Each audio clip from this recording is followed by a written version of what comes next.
your influence on the LGBT environment and diversity, not only in sport, but actually across society, I mean, has been incredibly influential.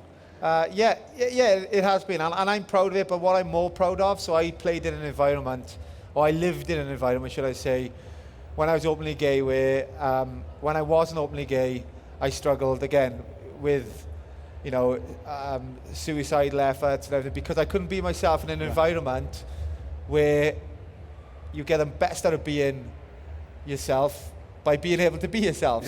Not being that was a difficult thing. And I felt the only reason, like, I can sit here and talk about it, the only real reason why I survived it was because, a lot of people say that, what I did was a brave step and was a heroic step or whatever. But for me, what the environment that I was in, that was created by my teammates and the fans of rugby and the followers of rugby, the environment they created, they were the heroes, because they were the people who were the most influential. So when I became openly gay in a sport that had never had an openly gay male professional player on it, then I didn't know how people would react. I didn't know how my teammates would react. I didn't know how the fans would react.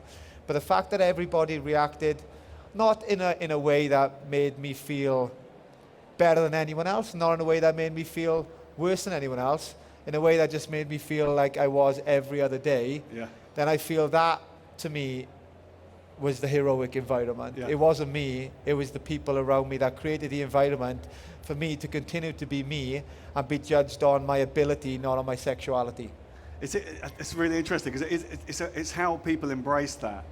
I think, to me, what it highlighted was the fact that actually that people don't generally have the prejudice that we portray them to have.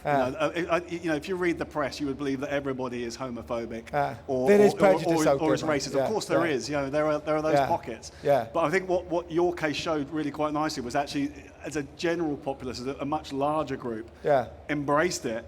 And almost to some extent said, well, for sure, just get on with it. And I think it was very much a relevant statement that I made when I said to people that I want to be judged on ability, not on sexuality, because when you become somebody in a world where everybody is the same, and in rugby, from the outside looking in, perceptions are everybody is kind of the same, or everybody is definitely like heterosexual, then when you have something which is maybe, like, as you want to call it, like a USP, some kind of point of difference, then all of a sudden that point of difference becomes more relevant than anything else.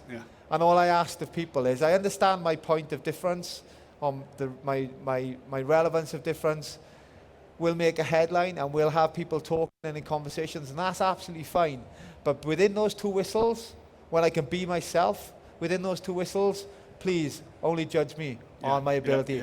And don't applaud me if I drop the ball because you feel sympathy for the fact that I'm a little bit different to what you feel everybody else is.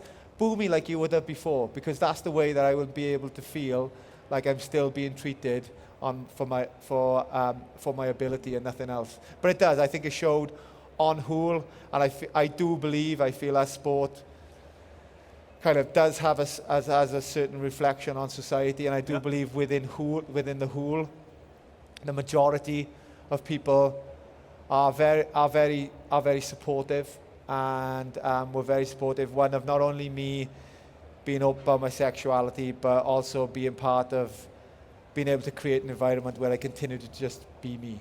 I mean, it's interesting because it's very contemporary, this sort of gender fluidity issue. I mean, we see it right now with the Caster Semenya case, and whether it's, and to sport, gender does matter, obviously, and whether you're male or whether you're female clearly does matter. Demonstrating whether you're male or female, or indeed what makes you male or female. And obviously sexuality is very much part of that. It is entrenched in sport, or it's entrenched in society. But I mean, how do you feel? I mean, I always sort of think that sport is a wonderful leveler, in the sense that actually, because what you are demonstrating, and you've spoken about it really eloquently, is actually about performance.